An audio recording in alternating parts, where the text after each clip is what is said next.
الحوت من الاشخاص يلي بيرتاحوا من تعب عقبات مهنيه وشخصيه. 3 سنين عندهم ظروف كتير صعبه. هيدا عدا عن كوكب نبتون اللي عم بيقطع عندهم، خاصه مواليد شباط ومواليد 1 اذار مارس. مرق عندهم كثير اشياء صعبه مش هينه، وبعده موجود نبتون يعني بس عند مواليد قليله. الغيمه الصعبه قطعت. مولود برج الحوت هيدي السنه هي السنه يلي إذا في حدا بيطرح فكرة مميزة، إذا في شخص بيكون مختلف عن غيره، هو مولود برج الحوت. مولود برج الحوت عنده حظ السنة وتكتمل معه الحظوظ بنهاية 2018. سنة مسهلة بدربه بشكل كتير كبير، من الأبراج الناجحة المتفوقة، من الأبراج يلي فعلا هي مع بين مجموعة الأبراج النمبر 1 و 2، يعني من الأوائل. هيدي من الأوائل بالحظوظ السنة. صح. هن أول 3 محظوظين مين؟ عقرب ومين وحوت؟ فينا نقول العقرب لأنه طبعا المشتري عندك الحوت لأنه مائي مثل العقرب، وعندك سرطان مثل العقرب، عندك الدلو. إذا الحوت سنته كمان جيدة. جيدة جدا، حتى جيدة جدا، من الأبراج كثير قوية. كمان بعطيه 8.5 على 10. كمان 8.5. الدلو بعتبر الدلو السنة من الأبراج يلي رح يكونوا مبينين كثير، رح يكون عندهم طلة كثير حلوة، كثير مميزة. حتى سنة 2017 كانت سنة جيدة لمولود برج الدلو، ما كان فيها معاكسات. 2018 رح تكون بعد أحلى وأحلى. هي السنة يلي رح بتخلي مولود برج الدلو يكون من بين المتفوقين، ببينوا لأنه الأضواء عليهم، حتى لو هن ما عارفين أضواء عليهم، والأضواء عليهم طريقة كتير حلوة. وحتى لو حسوا بشوية قلق ما يفكروا إنه العالم ضدهم أو الضوء مسلط عليهم. هو الضوء مسلط عليهم لحتى يشوفوا الاشياء الحلوه اللي كل العالم بتحكي عنها، انه واو ايه مزبوط، ايه مزبوط. ريما مثلا، ليكو ريما ايه، ولا شاطره ريما ايه مزبوط. اوكي، بيجي مثلا مسابقه تنحط ريما وفجأة بتطلع ريما من الرابحين. في فرص نوعيتها مهنية ممتازة، إنجازات، تفوق، عمل جديد، يمكن حتى تميز بنوعية الأداء اللي عندهم إياها. من السنين الممتازة يلي بتخلي مولود برج الدلو يرجع يتذكر 12 سنة لورا ويقول أنا ب 12 سنة يعني بال 2006 شو النقلة النوعية اللي عملتها. إذا سعيد فيها تكون اجتماعية. تنقول سعيد. إيه سعيد. هلا نوعا ما مش انه سعاده، عم بحكي عن نجاح. هلا الواحد يمكن هو نجاحه بس منه حياته منه مبسوط، بس في نجاح. في نجاح وفي ارتباطات وفي كثير اشياء. السعاده شيء ثاني، يعني نحن ما عم نحكي عن السعاده. لا، في واحد يكون سعيد، في ناس بتكون سعيده اذا نجحت، في ناس بتكون سعيده اذا عملت مصاري، في ناس تكون سعيده اذا صح. انا بس عم بحكي عن النجاحات، عن النجاح والتفوق والشهره. حلو النجاح والتفوق، بيعملوا سعاده كبيره كمان. طبعا. علامته علامته اكيد بعطيه اوكي، بعطيه فيني اعطيه 8.5. 8.5. اوكي. الحوت. اوكي، وصلنا على الجدي. المشكله الجدي، خليني اقول لك عن الاشياء الحلوه عند الجدي. انا بنصحه للجدي انه من اول السنه يبلش يبني علاقات. سامعه باللوبينج؟ هيدي سنه اللوبينج للجدي. يبلش يعمل مجموعه حده حواليه. عم نحكي مهنيا ولا عائليا ولا ناطره شي معركه ليعمل لوبينج؟ بده لوبينج لانه سيحتاج الى دعم على كل المستويات.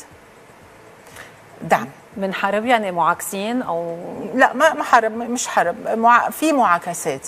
بيدخل باجواء لحاله، بيقول يا ريت بعرف فلان، يا ريت حدا عرفني على فلان.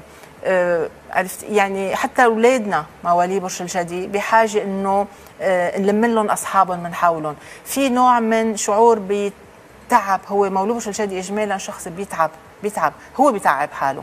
سنه 2018 فيها شويه تعب، وبالتالي هو بحاجه الى اشخاص اسيستنس يساعدوه، حتى لو اصحابه، عائلته، اخواته، اهله، جيرانه، بده يعمل من حوله سيركل تكون عم بتساعده. he needs extra help, he needs assistance بال 2018. بحاجه لدعم اضافي، يعني يبني هيدي المجموعه اللي هو بده يقدر يتكل عليها بمحل معين. صحيح. بس هو يعني ما عنده ثقه كفايه بالناس. هو عنده ثقه، يعني عنده هالحاجه انه يبني مجموعه حواليه. لا هو ولا الحلول مش عنده هالسنه. الحلول حتى لو كانت الحلول عنده يمكن ما يقدر لحاله. لانه مارق بفتره، خلينا نقول دخل بفتره ستمتد ب3 سنين ريما، 18 19 وال20. 3 سنين بده يكون كل شيء بيعمله مرتكز عليه ثابت 100%. 99% هال1% معقول يتفركشوا. بده يشتغل على اسس متينه. الخطر على طول موجود يعني. وبالتالي انا بنصحه مطرح ما هو يبقى. يعني بيقعد هلا بكره بصير يقول لك الجدي انا زهقان شو هالشغل ما حدا مقدر لي شغلي.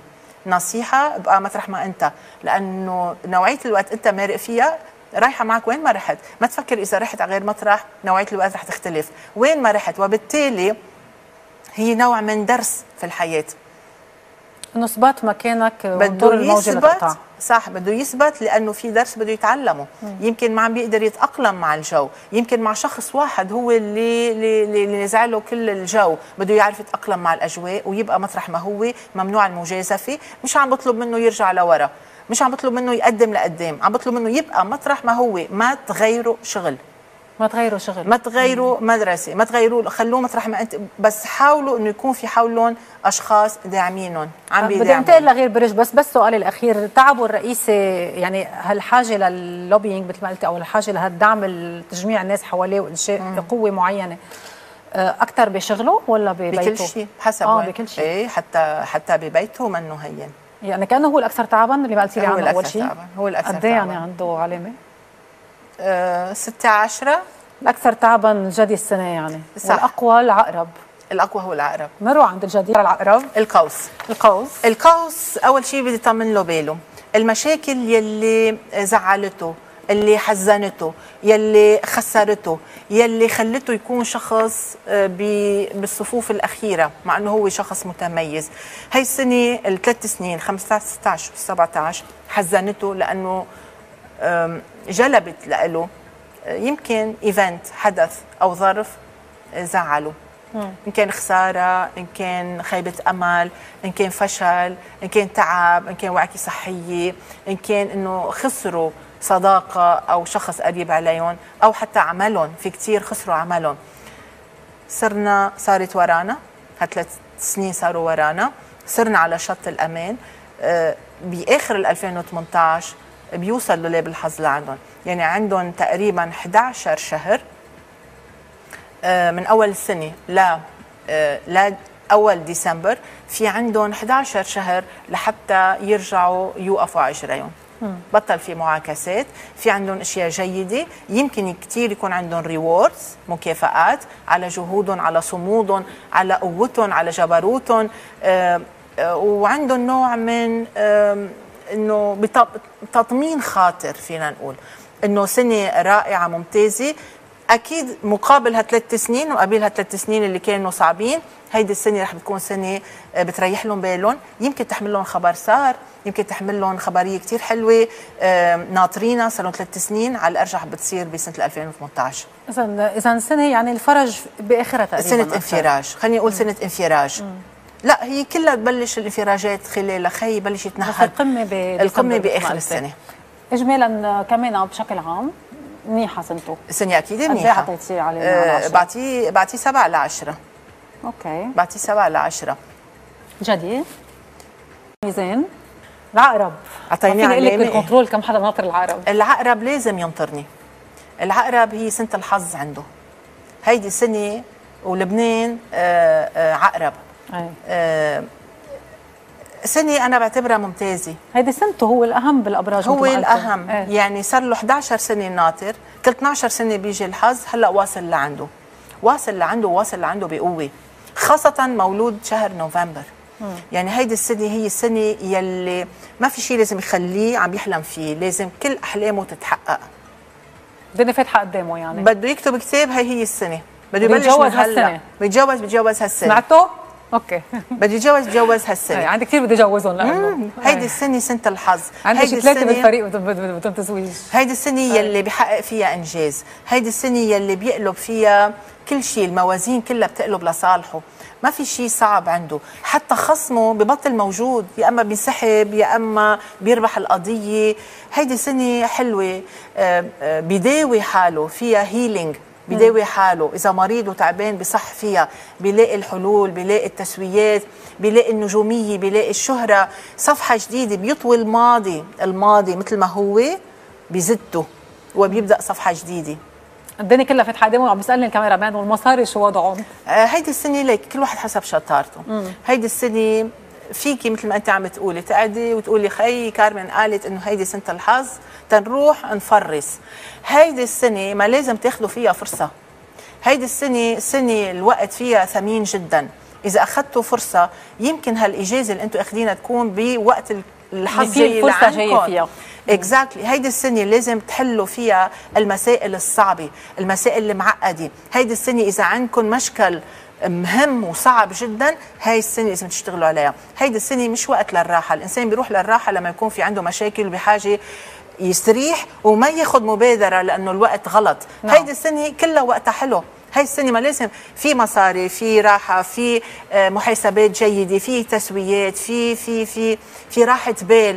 السنه بيتجوز، السنه حتى بيترقى، السنه بياخذ الشهاده، السنه بينال اللي بده اياه، الانجاز اللي بيعمله بيطلع شيء كثير حلو، هو بيكون انجاز عادي طبيعي يعني، بس بيطلع له هاله. يا ما بتشوفي اشخاص بتقولي يا اخي انه كيف طلع له، انه على شو طلع، عنده حظ، انه حظه كان حلو. لا على كل حال ما في حدا كمان يعني بيلمع من لا شيء، يعني اكيد في شيء بالاشخاص، مش الكل ايام في توقيت حلو.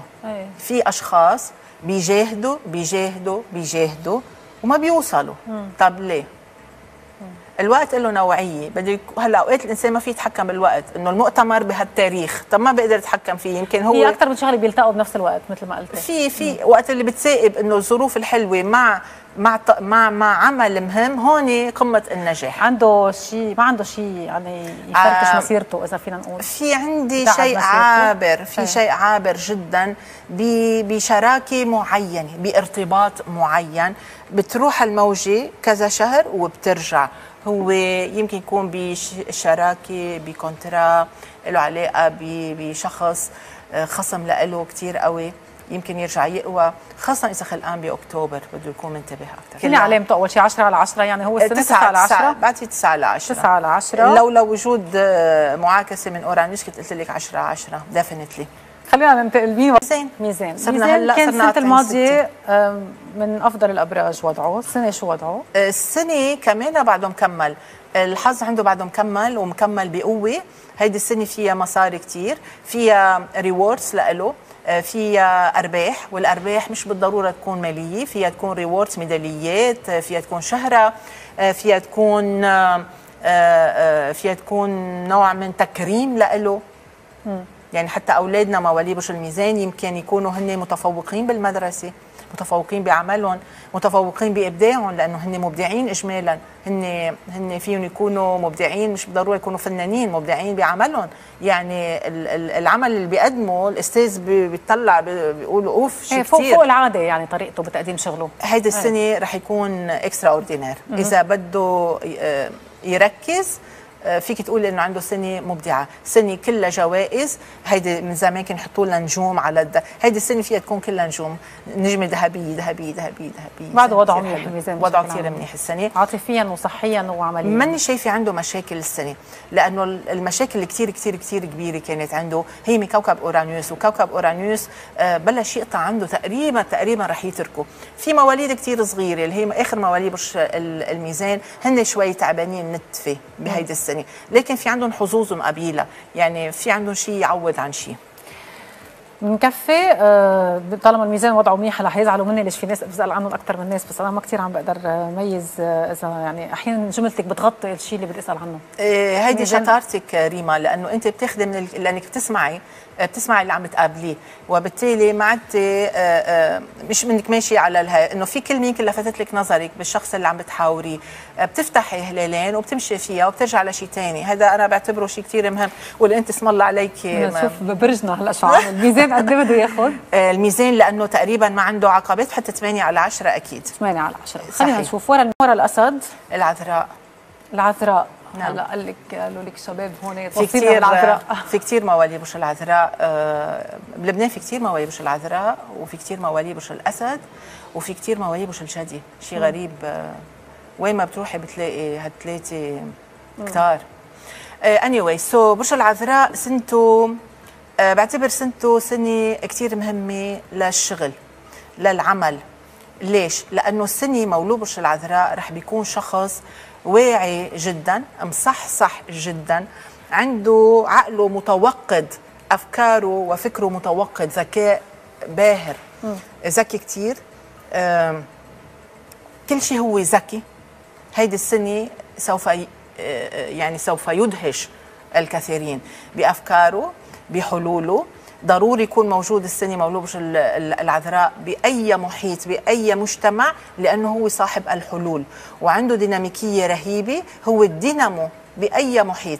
بتقولي لي ما عم بحكي شيء مهم، بقول لك شيء كثير مهم، وخاصه لمولود برج العذراء، لانه مولود برج العذراء اجمالا بيتخبى من المجتمعات، بفضل يكون منه مبين، بفضل يكون وراء الكواليس، بفضل يكون هو بالصفوف الثانيه او الثالثه. السنه لا، مولود برج العذراء لازم ندور عليه ونحطه، تفضل لازم تكون انت معنا عم بتشارك، لانه افكاره ذكيه كثير، صاحب حلول، صاحب تسويات، صاحب تسويات، صاحب مهارات، وهو يلي رح بيكون حامل راية الدفاع عن الأشخاص الآخرين. راية الحلول والإقدام في سبيل الآخر يعني. صح. وهو بالنسبة له شخص رح بيكون ناجح بعمله جدا جدا جدا. يمكن يكون عنده عمل إضافي، عمل مختلف، يعني بروموشن، ترقية، تقدم، نجاح. طموحاته وإنجازاته رح بتكون باهرة، تلفت النظر. بعمله يمكن ينقل إلى عمل آخر، يمكن مطرح ما هو بينتقل إلى مرتبة أعلى، يمكن يكون عنده عمل آخر على الهامش إضافي. سنة كتير كتير كتير مهمة. يمكن يغير مساره الدراسي مثلا، يمكن ينقل من بلد إلى آخر، مكتبه يمكن بيتغير، بينقل مكتب إلى آخر، أو يمكن مدرسته بينقل مدرسة إلى أخرى. هن كاريزماتيك بطبيعتهم ولا هن حاملين الحلول قصدك انت هسه؟ عم تحكي كاريزماتيك بشكل عام ولا السنه؟ قلت لا، السنه كاريزماتيك. السنه كاريزماتيك. السنه كاريزماتيك ديفينتلي. وعندهم الحلول اللي انت يعني للمجموعات متعطشه لها، اذا ما قلتي انه حدا بنادي لهم. صح، لازم يكونوا موجودين لانه حلولهم مقنعه جدا، مقنعه جدا. هن دائما منطقيين، هن ما بيروحوا بالعاطفه، لكن ما بيخبرونا الفكره اللي عندهم اياها، بيخافوا، بيستحوا، لانه هن خجولين اجمالا، ما بيحكوا كثير، سكوتين. يعني العذراء على مستوى العمل والنجاح عاليه اسهمه السنه، والدراسه والعمل، اكيد العمل ناجح جدا. كمان قد ايه علامته يا كرمان؟ العذراء اجمالا لانه ما عنده تقريبا اي شيء سلبي، فيني روح تقريبا لل9 ل10. اوكي. من كفه الاسد شو وضعه؟ الاسد هيدي السنه راحته وقوته شخصيه، يعني بيته بيعمر، بيته، عائلته، احواله الشخصيه بتعمر، علاقاته الشخصيه كلياتها، علاقاته الشخصيه العائليه بتعمر، مش الشخصيه اصحابه هيك. بيته بيرجع من سفر، بيسافر، بده جنسيه بيحصل يمكن عليها او بفكر يقدم على جنسيه. هيدي السنه مولود برج الاسد بيرجع الى ذاته، يمكن بيرجع لضيعته، يمكن يرجع بيعمر بالضيعه، يمكن بيفهم وبيتفهم قديش حلو الانسان يكون عنده جذور، قديش كان ضايع صار له، مش انه ضايع، عم بيبرم وعم بيشوف هالدنيا مثل ما بنقول نحن. هيدي السنه بتحسيه انه يستقر بعمل، يستقر ببيت، يستقر بعلاقاته، يتزوج، يرتبط، بحب، بينغرم، بحس حاله انه بحاجه الى الحميميه مع الاخرين. عنده وعي للذات، يعني لحاله. عنده عوده للذات، عنده مصالحه مع الذات، عنده مصالحه مع الاهل، عنده مصالحه مع العائله، عنده بيوت. والبيت هو البيت، مش ضروري البيت الحجر، هو البيت يلي الانسان الدفى، يعني دفى العائله، مش حتى انتماء، يعني هو الانتماء، هو العوده الى الذات، هو النتيجه كلنا بيتنا هو جوات ذاتنا. صح. بده يرجع لجوا، لانه هيدا الشيء اللي بده يفهمه ويستوعبه مولود برج الاسد، لانه السنه اذا ما تصالح مع ذاته بيكون خسر الفرصه الثمينه يلي 2018 عم تقدم له اياها. مين كان الاكثر تعبا السنه الماضيه؟ اكثر تعبا السنه الماضيه قوس كان عنده صح. طيب الاسد قلت انه بانتظاره، لكن اكثر شيء نجاح عائلي وباطار علاقاته البيتيه اللي داخل عائلته المباشره. صحيح، حتى بعلاقاته الضيقه بالمكتب او بالجامعه او بالمدرسه مع اصحابه اللي كثير قريبين صوبه، الهارد كور اللي عنده اياه، اصحابه الحميمين، حتى بصير في عنده سيركل شوي اكبر من هيك، لانه بلش يعطف على الاخرين، بحس انه قديش حلوه هالعلاقه الحميمه الدافئه مع الاخرين، فبالتالي بيته بيكبر. بيته هو السيركل، الكومفورت زون اللي الانسان بيعيشها، مش ضروري البيت الحجر كنا عم نحكي، الكومفورت زون. مولود برج الاسد بسنه 2018 عنده كومفورت زون كثير حلوه، ها هي المكافاه له. ما يسمى يعني ما بعرف اذا صح الرمزيه، يعني المنطقه اللي بيرتاح فيها، يعني اللي بيرتاح فيها، المحيط اللي بيرتاح فيه، المحيط اللي بيرتاح، يمكن بيته، يمكن يقرر يا خيي انا ماني اصحاب القراب، انا ماني مبسوط هون، بدي اروح على غير مدينه، طول عمره انا بيحلم يروح على غير، بيحب خيي بيروح بيقول خيي شو مبسوط، يعني رح بيلاقي الملاذ الامن. حكيت عن الغيمه اللي قطع على الحمل، قطع على شي حدا فيهم غيمه كمان قاسيه بشي محل؟ الغيمه مير الشوي صغيره عند الثور، وبس.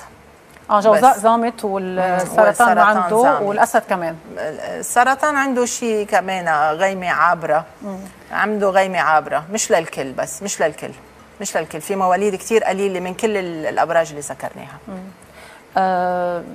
ما حاسالك اذا بيختلفوا عن اول السنه من اخر السنه، لانه يوجولي كمان بتقولي احيانا انه بيختلفوا كل شهر، بيختلف كل اسبوع بيختلف. انا بعطيك بشكل عام التفاصيل طبعا بالكتاب حاطه كل شهر مين، كل شهر مين بيتعب ومين بيرتاح، مين بيتعب مين بيرتاح، واي نهار احسن من اي نهار ديفينتلي. طيب اذا بدنا نحكي عن يعني النجم اللامع، انت قلتي انه العاطفه كان اكثر من الصحه والمال السنه صحيح، بعائلته مثل ما حكيت، بعائلته مع حاله، في راحه، في طمأنينه. بس هذا شيء كثير حلو، يعني اذا حابب يشتري بيت بيشتري بيت، اذا عم يدور على عقار، اذا حابب يبيع شيء ويشتري شيء، هيدي سنه مربحه جدا بالنسبه للاسد. وعلامته الاسد بعطيه كمان شيء 8 على 10. علاماتهم منيحه لحد هلا كلياتهم، يعني عندهم سنه صحيح، بشكل عام كثير حلوه ممتازه، يعني اكثريه الابراج عندهم سنه كثير حلوه. مين طلع هلا على السرطان؟ شو وضعه؟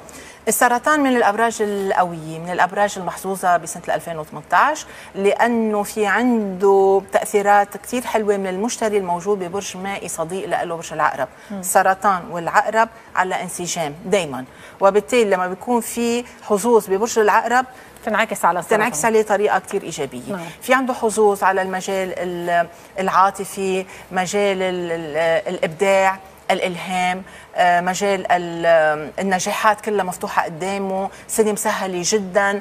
هيدي السنه يمكن بيحتفلوا فيها بكثير احداث حلوه بحياتهم العائليه والشخصيه، نجاحاتهم كمان رح بتكون مهنيه واجتماعيه، وبيوصلوا اكثر من سنه 2017. والغصه وين عنده السرطان اجمالا، بعاطفته ولا بنجاحه؟ اجمالا هيدي السنه، يعني عم تحكي عن السنه ولا عم تحكي عن 2018؟ سنة 2018 عند مولود برج السرطان كان عنده قصص شوي صحية ب3 سنين اللي مرقوا، 15 16 17. هلا بسنة 2018 بيدخل مولود برج السرطان إلى مرحلة تتطلب منه وعي ومحاكاة الطرف الآخر، ما بقى في يلغي الطرف الآخر أو يغض النظر أو يهمل الطرف الآخر. الطرف الآخر في يكون شريكه بالعمل، بالحياة، القانون، القضاء، بطل في زعبرة. هيدي السنة مولود برج السرطان بده يفتح عينيه ودينيه ويشوف شو بده الطرف الآخر، ويمكن يضطر يمشي حسب الطرف الآخر.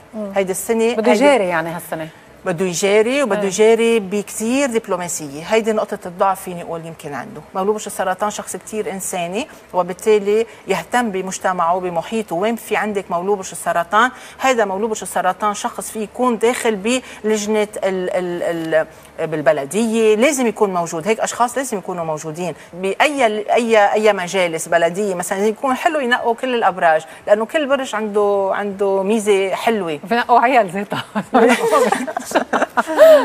فبرج السرطان شخص فيري كيرينج، شخص هيومانيتيريان، كثير هيومين، شخص فينا نقول انساني ويهتم بالاخرين. يمكن يكون عاطفي شوي، لكن شخص كثير اداري.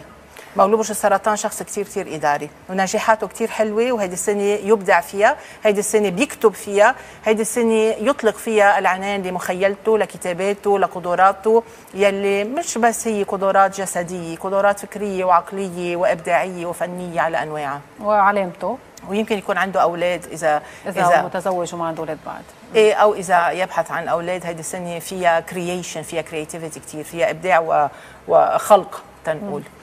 العلامه ماني شايفه اشياء سلبيه، ففيني اعطيه 8.5 اكيد على 10. مين هلا بده يكون الجوزاء طلع من عواصف. الجوزاء لازم نقول ريما انه مرق عليه عواصف كثير كبيره ب3 سنين، 15 16 17. تعتر شوي. شو طبيعه العواصف؟ العواصف هي كانت كنايه عن عقبات بدربه، عقبات، مشاكل يعني؟ فينا نسميها مشاكل، عقبات. يمكن ما عملوا مشكل معه، انه هون لا، هيدا المشروع اللي انت مقدمه صار لك سنه عم تشتغل عليه، روح غير لنا. بيروح مولود برج الجوزاء سنه بكملها وبيرجع. خدي شخص عم بيقدم اطروحه مثلا، اطروحه بالجامعه، بيقعد بيشتغل، قاعد مقضى سهر الليالي، 2 3 عم بيشتغل، بيرجع بيروح بيقدم، بيقولوا له لا هيدي الفكره مش ظابطه، ارجع اشتغل عليها. في عقبات، في ابواب مسكره ما عم بيخلوه يتقدم على كل النواحي. حتى التلاميذ ريما، تلاميذ الاولاد اللي بيشتغلوا حتى بعلاقاتهم مع شريكهم بالحياه، شريكهم بالعمل، مع الناس اللي من حولهم، الاشخاص اللي ما بيعرفوهم، كان عندهم 3 سنين مسكره، تقال.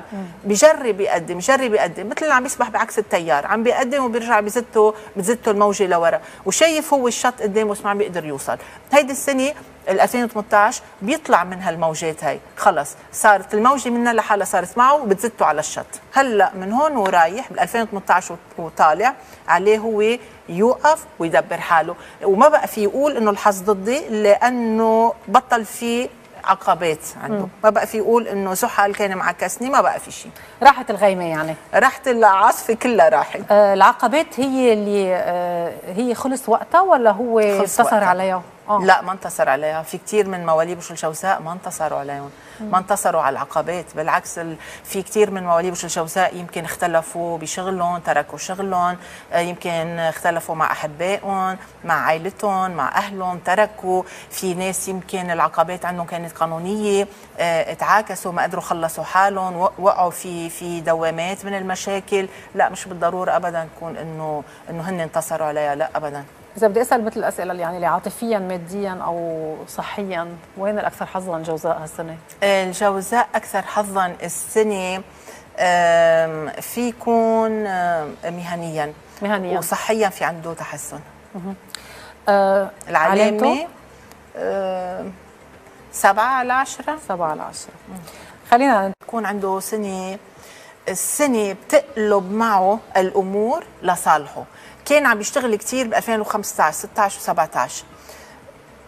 17 كان سنة شغل كثير، وكان في تغييرات وفرص حلوة مهنية حتى دراسية. الأولاد تلاميذ اللي عم يسمعونا بال 2018 هالشغل اللي كان عم بيشتغله، هالمجهود اللي كان عم بيحطه، رح ياخد نتيجة ممتازة.